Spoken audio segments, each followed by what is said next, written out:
this is a fasciated blossom that she mentions a lot on her channel. Heirloom tomatoes tend to get fasciated blossoms at the beginning of the season when it's first producing its blossoms. So you can tell this was probably 3 or 4 tomatoes right here, and I just let it grow on just to see what it would look like. It's no good, it had bugs all over it, but I've saved it for this video for a few days. And I'm gonna chunk it out here to the wildlife. Maybe some rabbits can eat on it or whatever. So let's get started trimming these perennials up. Hi everyone, Future Matthew here. I am coming to you because I'm telling you at the end of the video, there's a brief description of what I did to these perennials. So if you stick around, you'll be able to find that out.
Most part, I'm done roughly cleaning up some of these perennials. I'm losing battery and light, so I wanted to carry you around briefly to show you what I've done here in the garden.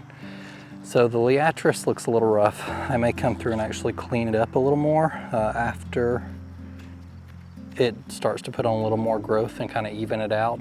I just want to do a rough cut back. I don't know if I'll get blooms again this season. Sometimes if you cut it back, I've read that it will rebloom. I did not cut mine back last year, so this would be my first experience with that, and it looks like I missed a few twigs. So my method of cutting back is come through and do a rough cleanup because I have so many perennials, and then the next day come through and check everything out again and see if there's anything I missed, and like those I'll miss. So in my walk around tomorrow, I'll look at that.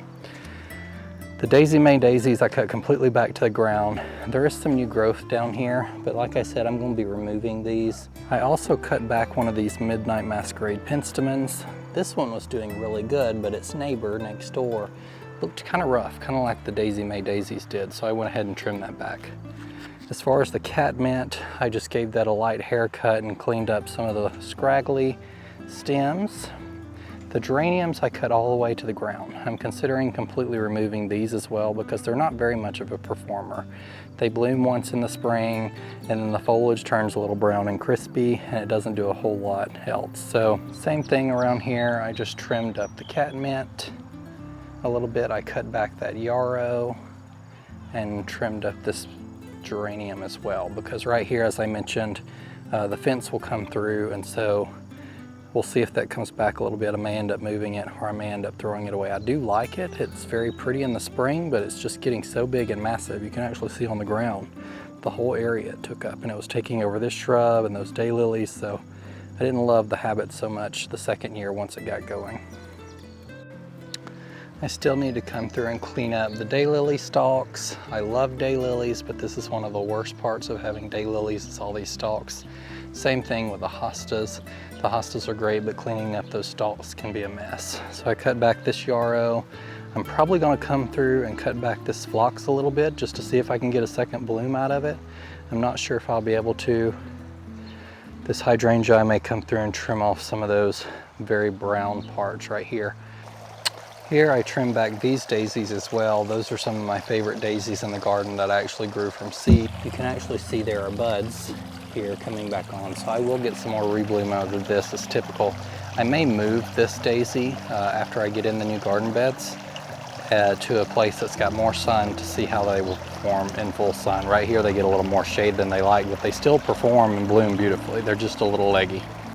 Now, as far as hostas, I do leave my hosta stalks until later in the season. A lot of people like to cut those back. I find the hummingbirds love them, and so I leave them until all the blooms have fell off.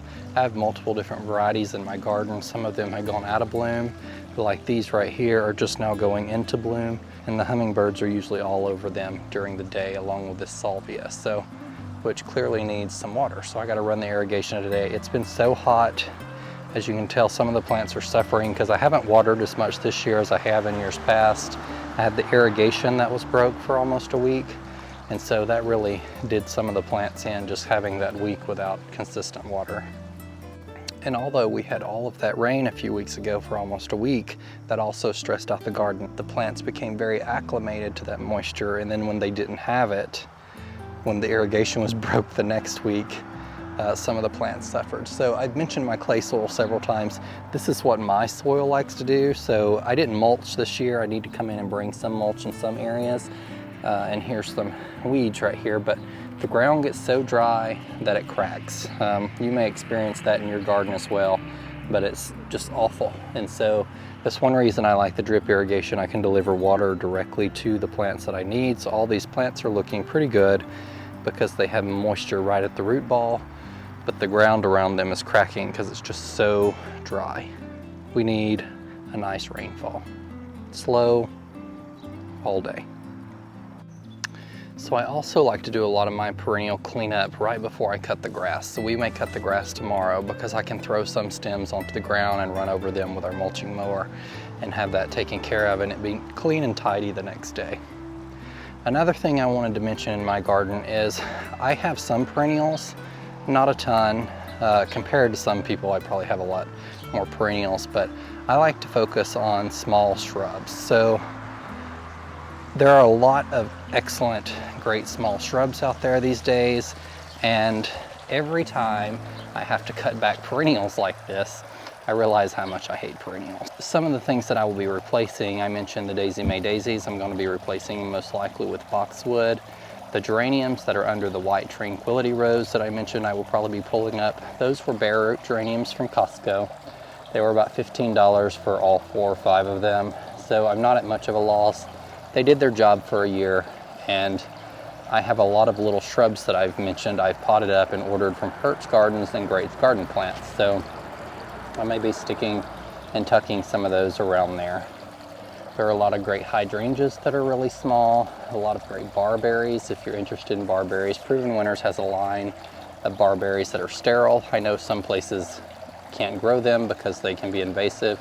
The Proven Winners line of barberries are mostly sterile, and there's one that's really tiny, that's maroon, that's really great. Barberries do have stickers, so you have to remember that, but just overall, shrubs that are small don't need as much maintenance as perennials. You don't need to cut them back during the summer. So if you're looking for a lower maintenance garden, look at shrubs. You may not think shrubs are something to add in everywhere, but I, for one, like to focus on a lot of smaller shrubs. You can tell in my garden I have lots of shrubs everywhere, or things that are considered shrubs even though they don't get 5 and 6 foot tall and wide. So the tiny tough stuff hydrangeas that you'll see right there under my magnolia are an example. They only get 2 to 3 foot tall and wide, and they're a great almost accent like a perennial. So I just wanted to take you guys around while I cleaned up the garden. I still got some to do. I may call it a night. I need to get some things watered, but thanks for joining me. And remember, in a world full of hate, be a light. Bye everyone.